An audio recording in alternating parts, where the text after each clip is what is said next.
Hey YouTube, what's going on? In this video, we are going to be ranking every crossover expansion pack that's currently available for DC Deckbuilding. And we're going to be looking at three main criterias for each pack. That's going to be the cosmetic criteria, which will include, how good is the artwork, how good is the drawing or whatever on it. Does it have a light theme, a dark theme? Does it fit it well? Are they using good poses for the artwork, or are they just kind of boring? Is the artwork that they chose, does it fit the theme that they're going for? And how's the colors on it? Does the colors pop, or are they kind of dull? Are they kind of boring? So on. And then the next criteria is going to be gameplay. Simply, is it fun? If it's not fun to play, then you're probably not going to want to play that crossover expansion pack, no matter how great the artwork is. So we want to look at, is it fun to play? And then additionally, does it add any new mechanics? And if so, what are those mechanics? And does this crossover expansion pack fit well with other decks as far as your standalone DC deck building decks? And then on the third criteria, we have characters, and that is your oversized characters. That is your super villains that you're trying to take out. How do those look? How do they feel? Are they something you're excited to play as? Are you excited to be that character? Are you excited to take down that character? Is it something that you would want to use if you're pulling out, let's say, Heroes Unite, or if you're pulling out Forever Evil, or whatever your main deck is? Are you excited to go and pull out that crossover expansion pack to get those characters included into it? Does it fit the theme well? Is there diversity in the characters that they chose? Basically, just, is it exciting to have those characters in it, and how well did they execute on choosing those characters? So these are the three main criteria we're going to look at, and I'm going to be ranking them based on my opinion. So let's start off with crossover pack 1. So here we have the Justice Society of America crossover pack 1. And so this was originally released when only the initial DC deck building main set was out. So this was intended to be played with that. So let's get right into it, and we are going to look at the cosmetic. So here's just some basic thoughts that I have on the cosmetics. I think that they were able to fit the old school look quite well, and that's what this is. I mean, the Justice Society of America is that old school Justice League. So I think that they were able to fit the old school look well, and they did a good job of executing on that. As you see, it's just some of the artwork here. I don't want to take too long so that the video doesn't get insanely long here, but just a general look. I think that they were able to do a pretty good job on the artwork. I think they fit the old school well. I do think that the coloring is a bit dim. I would like to see a little bit more pop. I'd like to see a little bit more something to get me excited to play these cards in every deck that I'm playing. However, except for obviously Alex Ross' artwork is just absolutely amazing. But overall, it's still good. I like it, and just consider I am going to have a little bit of grace for them on this deck on the rankings, because it was their first crossover pack. So here's the artwork on the oversized characters as well, and as you can see, quite a bit of them, not all of them, but quite a bit of them are the Alex Ross artwork. So it's really hard to deny what a wonderful artist he is. And so I gave cosmetics, I gave an 8.5 for Justice Society of America crossover pack 1. So we'll move on to gameplay. So honestly, as far as mechanics in the game, no new mechanics were added yet. Again, this was their very first one, and it was just intended to add some flavor to the original deck, which is exactly what it did. So like I said, I'm going to have some grace on the ranking on this one, and I give it a 7.5. Even though it didn't add any new mechanics, it did add flavor to the original deck. It made it a bit more fun. It added some just different card text and some different things that you can do. One thing to look at, though, is, does it have good diversity and an ability to fit well with every deck moving forward? I think that this can absolutely fit in every deck well, but just keep in mind, I do think that it starts to fall off a little bit as you get into the newer cards.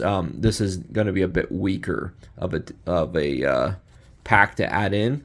But overall, good. So I give it a 7.5 on gameplay. And characters. I gave this rating a 9.5. And I'll tell you why. It's because, for one, as far as the characters that they chose, they not only fit the theme deck well, but they absolutely killed that old school feel with them. It's just great choices. And I think that adding a lot of Alex Ross artwork in here just made this feel so good. Like, I'm excited to pull out one of these no matter what deck I'm playing. I'll pull out one of these oversized cards even if it doesn't necessarily fit with the deck I'm playing, just because I'm excited to say, okay, like, I want to play as Jay Garrick, you know, and I want to play with this artwork and, you know, whatever. I'm excited for the characters that they chose for this. I think they did a great job on their character choice and just executing it. So it's not just the choice of characters, but it's how well that they executed it. So, I mean, Jay Garrick, Alan Scott, Dr. Fate, Mr. Terrific, Power Girl, Stargirl, Wildcat, and just to show you here, I mean, Solomon Grundy as a villain, and Icicle, and Cobra, Ultra Humanite, I love him, especially from the old Justice League animated series. But I mean, they just had such great character choices in here. I'm excited for the villains that I'm going to take down when I play this deck. So I'm giving this a 9.5. I think for their first deck, they absolutely killed it. So let's move on here. Get these out of frame for you. And we'll move on to Pack 2. And as you can see, Crossover Pack 2 is the Arrow set. And it's for the television series. Which means, if you're familiar with the television series, all of the artwork in it is going to be real pictures, real people. Nothing is drawn on these. There's no necessarily artwork outside of the artwork of photography, which is still art, but you get what I'm saying. So this one's kind of hard to rank cosmetics wise. I didn't have a whole lot to go off of, but I am going to give it a 6.5, and I'll tell you why. It's because it gets a lower rating because I'm not that into the realness of it. I don't think that it adds a ton of excitement. Like, as far as, I don't necessarily be like, oh, I'm playing this deck today, so let me pull out the Arrow deck. I'm excited to put, you know, some of this artwork in here. Or I'm excited to look at some of these cards. It's not that exciting, and there's not a lot to go off of. But I think that as far as for the main deck, and as far as like the super villains, they chose some kind of cool pictures. Like, look at Malcolm Merlin here. I think that was a pretty cool choice to have him catching the arrow there. Brother Blood looks good. Having Slade Wilson, you know, you've got the impact right there. And they just chose some cool poses for some of these. Like, some of them are kind of boring though. I mean, like, they're just sitting there. But, you know, like Promise to a Friend, that was a good choice to have them talking right there. And, you know, you've got some fight scenes. And so overall, I think that they chose some decent poses for the main deck. So I'm giving it a 6.5. Let's move on to gameplay, though. And this is where that grace period kind of ends. And that's because this is their second deck that they made. And so the fact that they still did not add a new mechanic at this point in the game, and they really didn't add any, they didn't really add a whole lot on these cards here that are exciting to play. Like, they're honestly, they're somewhat boring. So yeah, I mean, at this point, I need more out of this crossover pack for me to give it a higher rating. But unfortunately, I'm going to have to go with a 4 on gameplay.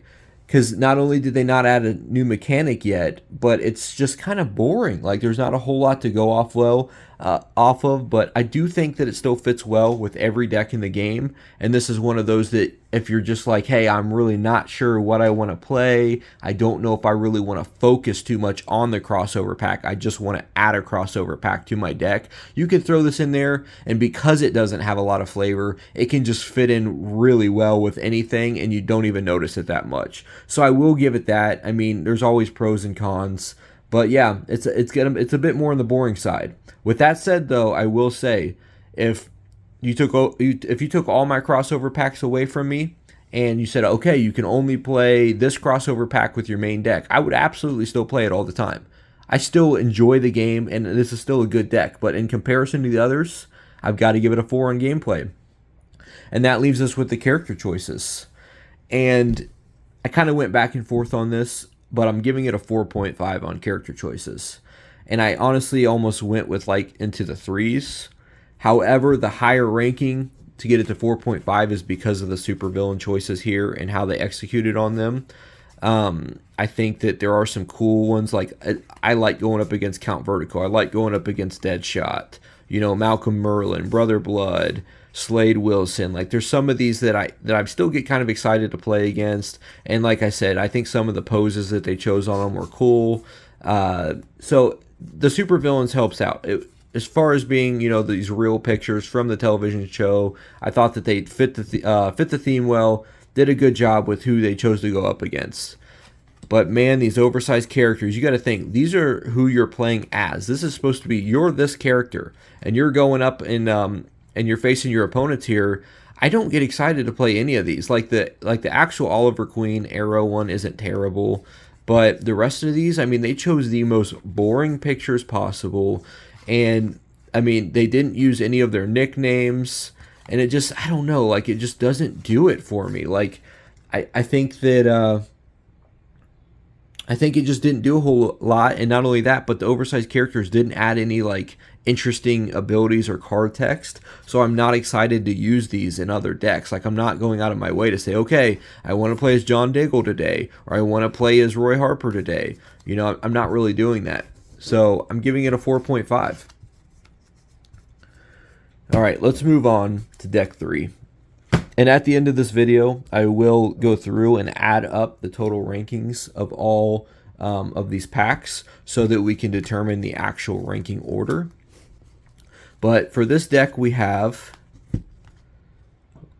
Legion of Superheroes Crossover Pack 3. And you see the main artwork on it. It's pretty neat. This is definitely a futuristic pack. So it's going to have a very specific theme to the deck, but I think it's pretty neat. So let's move straight into cosmetics, where I'm giving this a 7 in cosmetics. So a couple comments on why I'm doing that is because it got knocked down a little bit because there's nothing here that really jumps off the page at me. I think all the artwork is good, but I don't know that anything here is great. Like none of it really, well, Starman looks awesome. But outside of that, though, the general artwork of this entire deck completely, or this entire crossover pack, it just doesn't jump off the page at me. But I do think that it's good, and I do think that it hits, you know, it's unique still in its artwork. It's unique. It looks good. So I like it. So it's average to me, I guess is what I'm saying. So I'm calling it a 7. It's middle of the road. I like it. I don't love it. Okay.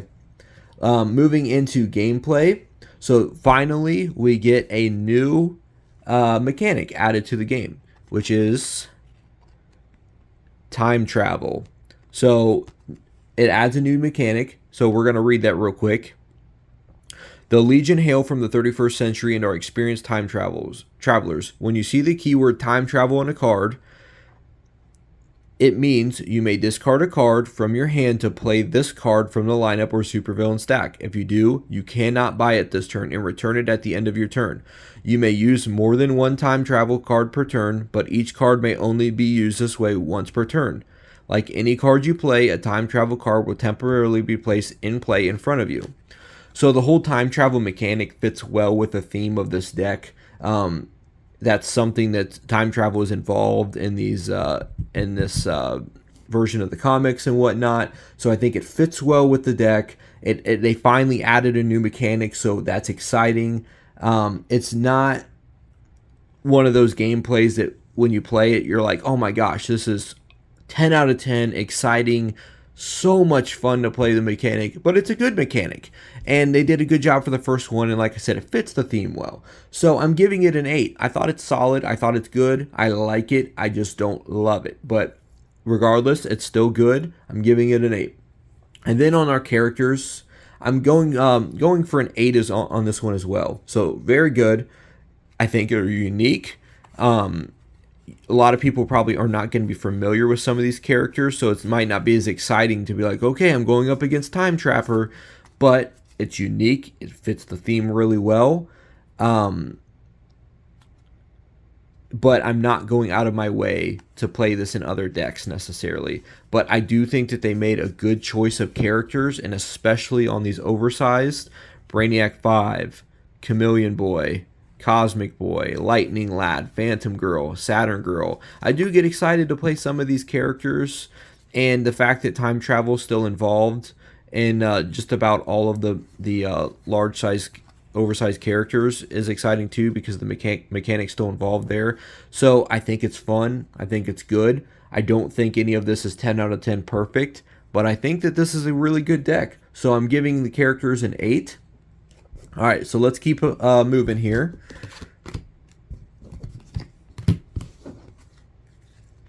And we're going to move on to crossover pack 4. So this one is going to look a lot different right off the bat. So there's no hiding it. This one's got some definite new mechanics involved.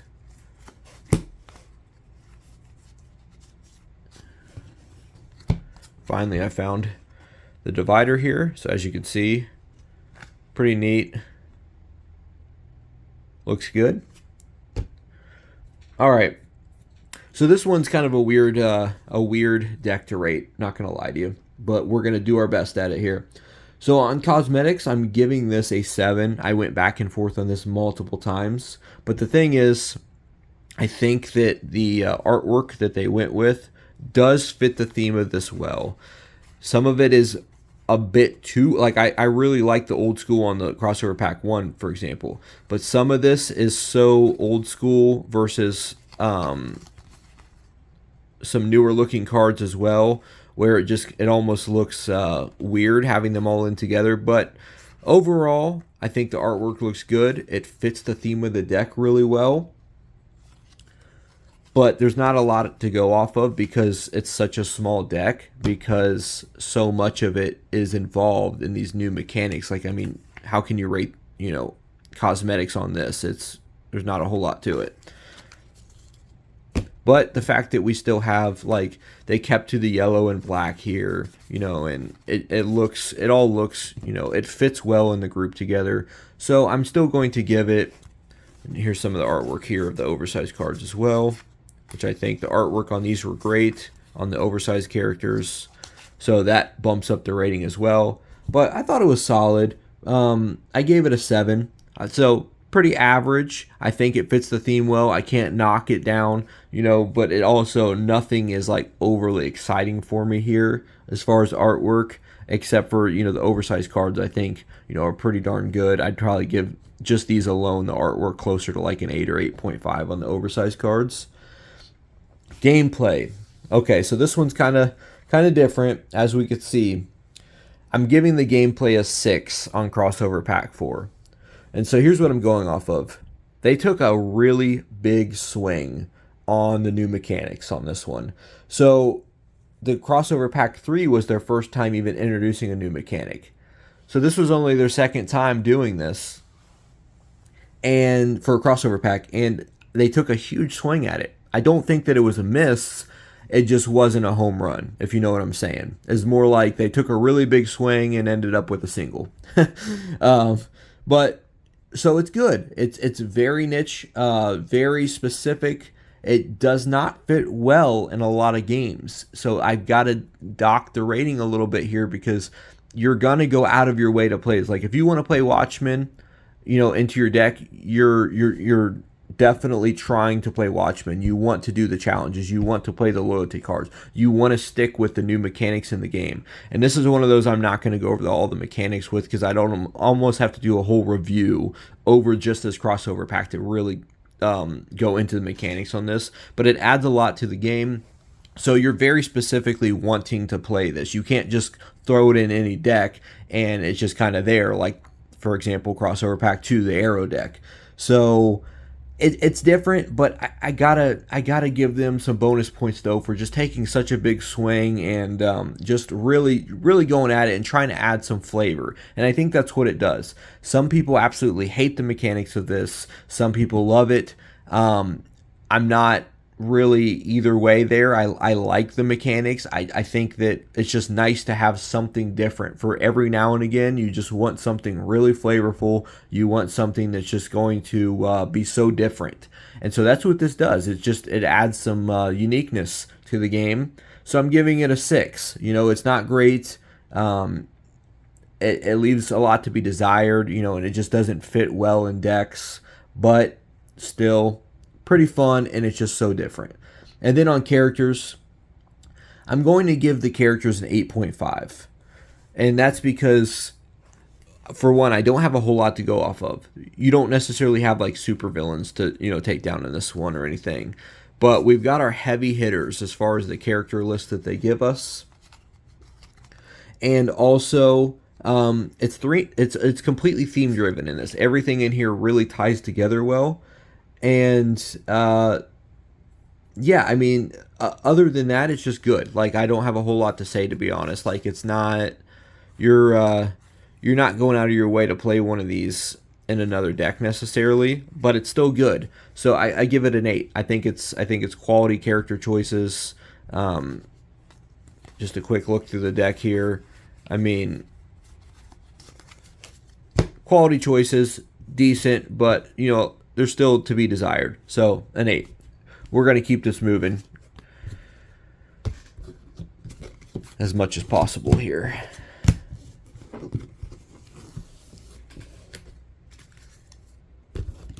All right.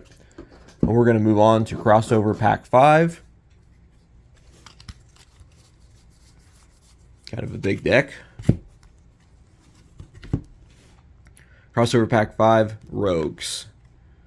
And don't be fooled by the cover art here. That might be good, but it gets even better. They really did a nice job on the artwork of these cards. I mean, look at that. I wouldn't say there's a whole lot of boring poses in here. They really chose some neat options. It's exciting to play these cards. So the artwork, for me, I give it 8.5. It's all good artwork. It's nice to look at. I like looking at the art of this. But the only thing that kind of docked it for me was just that for choosing such great artwork, I think that they could have allowed the colors to pop. I think this would have been a 9 or a 9.5 for me if some of these cards, if the color popped off the page a little bit better. And this is the type of deck where I think they could have done that with. But I'm giving it an 8.5. Really, really good artwork. Gameplay, 8.5 as well. For one, simply, it's fun. That's what matters the most. This is a fun crossover pack to play. Also, it adds a new mechanic. Teamwork. So there's the card there that kind of got the instructions on it, or the general rules. But here we go. New keyword, teamwork. The rogues are not the most powerful villains around. Most of the time, they need to team up to beat a superhero. Teamwork means during your turn, you may play the top card of any foe's deck. When that card leaves play, return it to the top of its owner's deck. So they kind of play off of, you know, the theme of Flash's villains in this. So it's actually fun to play. I like the mechanic, but as you can see, the characters you're going up against are superheroes. The characters you're playing as are super villains, which means that this is kind of specific to Forever Evil, doing kind of the reverse where you're the hero or you're the villain and you're playing against the hero. So I gave it an 8.5. It's fun. I like the mechanic. It's the only thing is though, because it's so specific, I knocked it down a little bit. But no matter what though, it's still good to have a deck that plays well with Forever Evil. It's good to have a crossover pack that plays well with that. So still exciting. It came out at the time of Forever Evil when that had been released, so it makes sense. 8.5. I really like it. So it's got 2 good ratings so far. But now we're going to get to the character choices. And before I give my rating, let me just show you this. Look at how the actual oversized characters, they made them all holographic. I mean, look how good that looks. And it actually looks like what you'd expect to be on Heat Wave. Like, it just looks so good. Mirror Master, Trickster. I mean, wow. Not only did they really just make these pop, but I mean, look at who you're going up against. You're not just going up against multiple versions of Flashes, but they added Hawkman, you know, in there. And they added, you know, characters that you'd want to see, but check this out too. There's even a weaker version of Flash and a more intense, stronger version of the Flash. Return from the Speed Force. How cool is that? I thought that they did a really good job on the character choices here. I thought that they fit the theme perfectly. It's just a great overall lineup between who you're playing as and the enemies you're playing against. And it's just exciting. Like, I'm genuinely excited to play this deck and to play as these characters and against these characters, which is why I'm giving the characters list on this a 9.5. So yeah, I really, really like their character choices and how they executed on those character choices in this. So moving on, we're not too far from the end here. We're going to move on to crossover pack 6.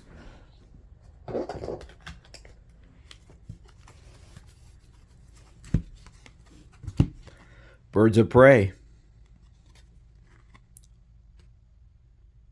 Okay. So let's jump right into it. I'm giving the cosmetics on this a 9. And you can probably tell right away. Just look at this. This artwork is phenomenal. Like, they chose the best possible pictures they could choose. Wow. And it's not just like the supervillains and the oversized cards. Like, just your general deck cards.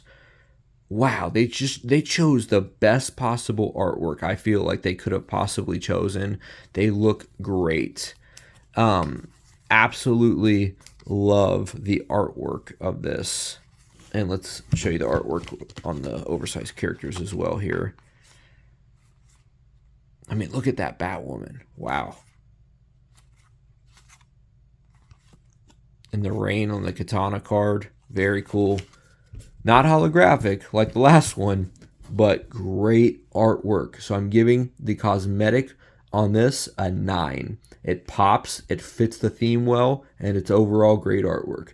Gameplay, this adds a new mechanic where you can rotate cards. So let's go over that quickly. In this set, you will find plenty of ways to rotate your cards for lots of positive effects and combos. A rotated card is any standard card, not oversized, you control that is not upright in the normal state of play.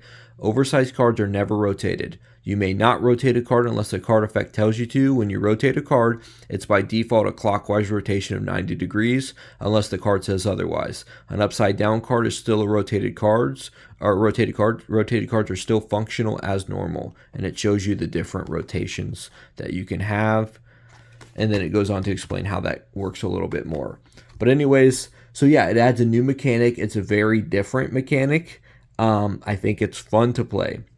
I think that it can fit well in a number of decks, but it fits especially well in the Teen Titans deck, which is at the same time that this was made. But I will say, though, the mechanic I've found when playing, especially with newer players, can be a bit confusing. So I'm going to dock it a little bit for that, because it kind of takes away from its ability to just throw this in any deck and play, because it can be a bit confusing. But overall, it's fun. It's a new mechanic. It fits in most things, giving it an 8.5 on gameplay. Excuse me. And then we have characters. And I'm going to give this an 8.5 on characters. I think that they chose good choices for who you go up against.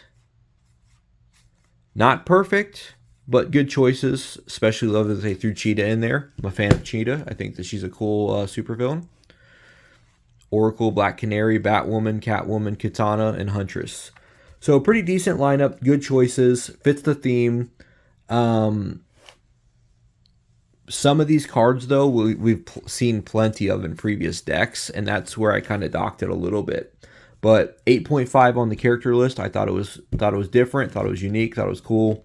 Overall, good. So good deck.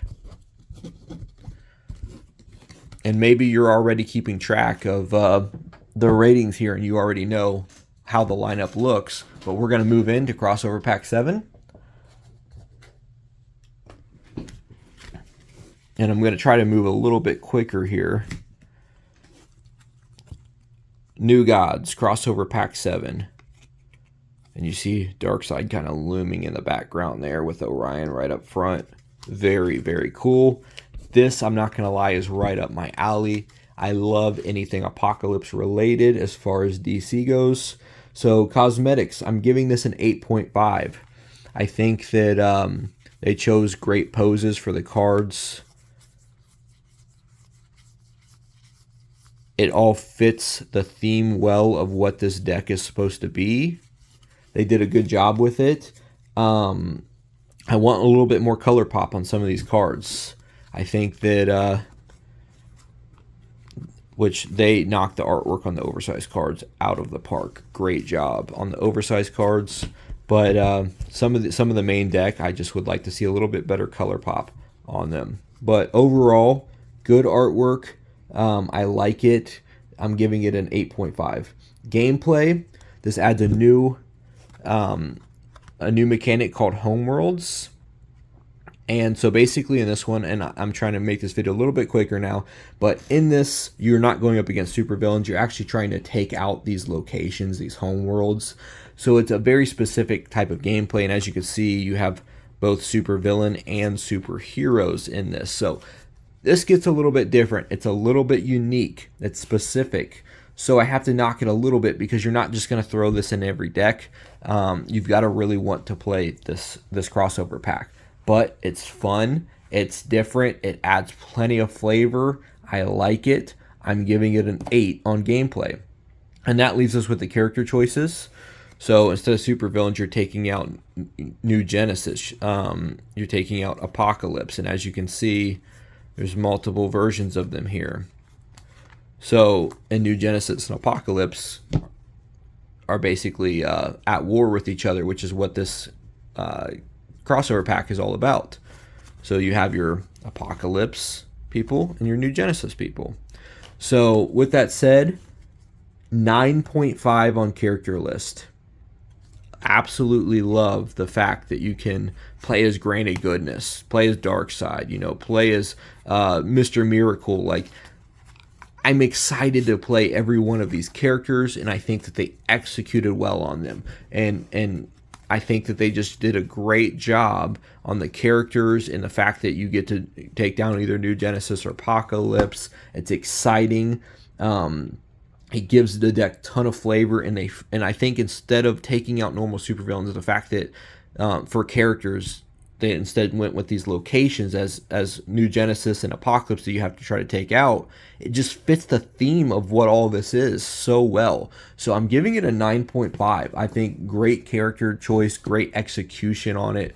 Overall, great deck. Let's keep it moving here.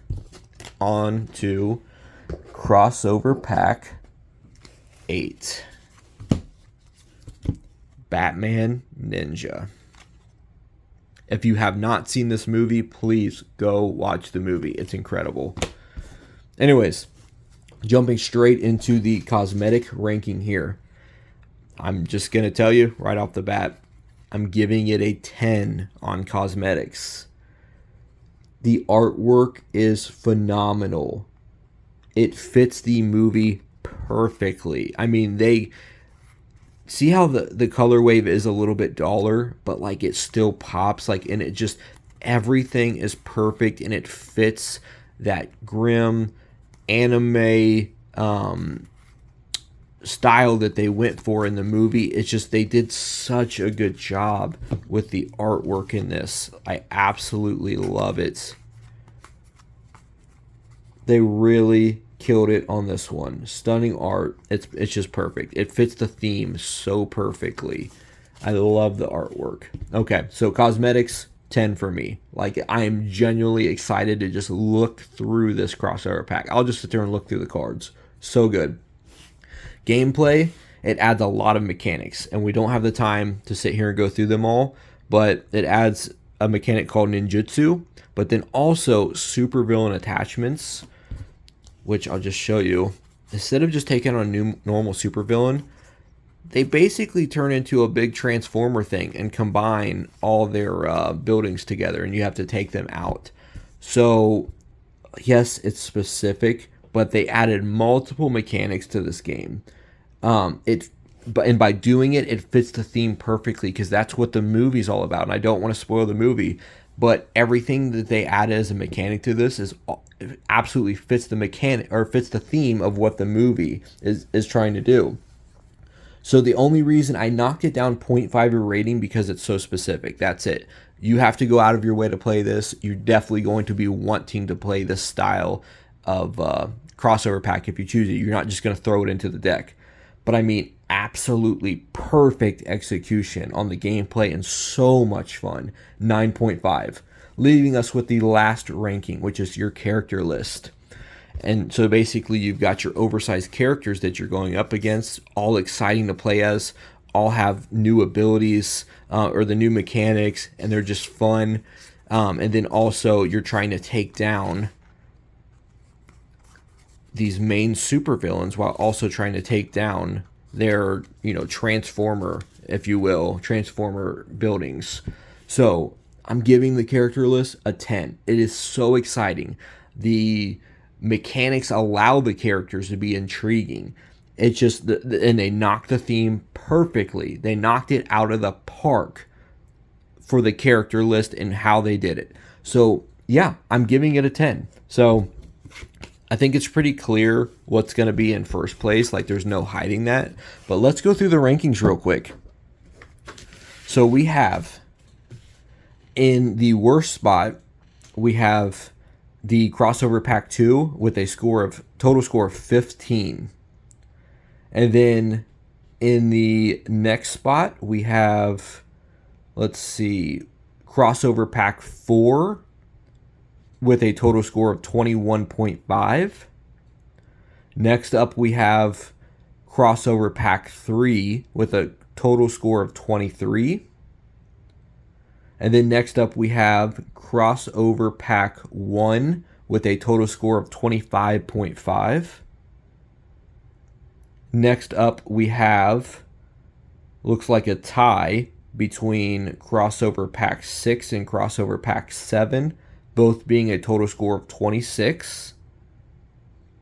And then in second place, we have Crossover Pack 5 with a total score of 26.5, leaving us with the number one best crossover pack being Crossover Pack 8 at 29.5. And just a couple quick words. I know that a new Crossover Pack 9 is on the way, Bombshells. Some people have already got their hands on it. If you were a Kickstarter backer, you probably already played it. I did not back the Kickstarter. Personally, I just try to buy everything I can from my local board game store. I love supporting them. So as soon as they get it in, I'll get it. But they have not got their retail pack in yet, so I have not been able to get it to get my hands on it and play it. I have looked at the deck. I've looked at the cards. I do have an opinion on it. But what I am going to say is if you have that deck, please comment down below and let me know where do you think that it fits in this ranking. Would you rank it at the very top? Would you rank it in the middle or whatever? Let me know where you rank Bombshells in this ranking. And lastly, I just want to let you know that if you are interested in DC deck building and talking about it with other people, if you have any questions on game mechanics, if you want to share pictures of your collection or your favorite artwork or whatever, please come visit us over on Reddit, r/DC Deckbuilding. We've got a great community over there. It's still fairly small, about 1,000 members, but we'd love to have you and to be able to go over some of this awesome content and a great game. Thanks for watching. Bye.